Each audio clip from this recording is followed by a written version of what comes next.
সেটা পরবর্তী ছাগল দেখছে, দেখেও চুপচাপ সে নিজের মতো ঘাস খেয়ে যাচ্ছে। আবার পরের জনকে নিয়ে এসছে, আবার তাকে কাটছে। এই করে 10টা যখন ছাগল চলে গেল, পরবর্তী যে ছাগলটা নতুন এসেছিল সেও ওরকম ঘাস খাচ্ছে। তার মনে কোনো চিন্তা হচ্ছে না যে আমাকেও এর পরবর্তীতে জবাই হতে হবে। তাই সেরকম হচ্ছে আমাদের মা বাবা, এমনকি আমাদের প্রিয়জন যারা মৃত্যুবরণ করছে, আমাদের দেখে শিক্ষা হচ্ছে না। আমরা হয়তো একদিন দুদিনের জন্য কান্না করছি, কিন্তু আমরা শিক্ষা নিচ্ছি না যে আমাদেরকে মরলে কি করতে হবে, কি গতি হবে।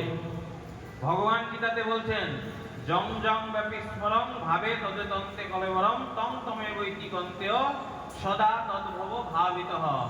বলছে মৃত্যুকালে আমরা যেভাবে ভাবি, মানে ভাবনা চিন্তা করব, সেই দেহ প্রাপ্ত হব। দেখুন আমাদের কেমন ভগবান কি বলছেন, তার সচক্ষে প্রমাণ ছিলেন জড়ভরত। তিনি ভালো ভক্ত ছিলেন, কিন্তু হরিণের পাল্লায় পড়ে, এক বাচ্চা হরিণের পাল্লায় পড়ে তিনি হরিণকে খুব ভালোবাসতেন, ভালোবেসে তাকে যত্নার্থী করেছিলেন। কিন্তু তিনি ভালো ভক্ত ছিলেন, কিন্তু তার প্রতি, ওই হরিণের প্রতি আমাদের আসক্তি হয়েছিল। সেই আসক্তির ফলে কি হয়েছিল, সে যখন মৃত্যু হয়েছিল তার পরের জীবনে সে হরিণ দেহ প্রাপ্ত হয়েছিল।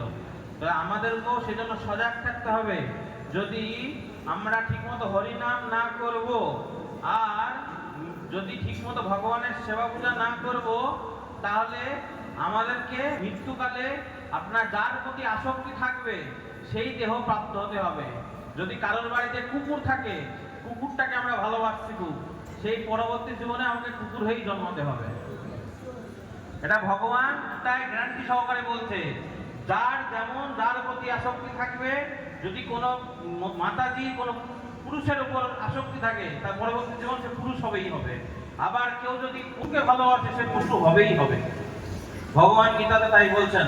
সেই জন্য আমাদেরকে কি করতে হবে, ভালো করে হরিনাম করতে হবে। যদি হরিনাম না করব, তাহলে এইসব আসক্তি কাটা খুব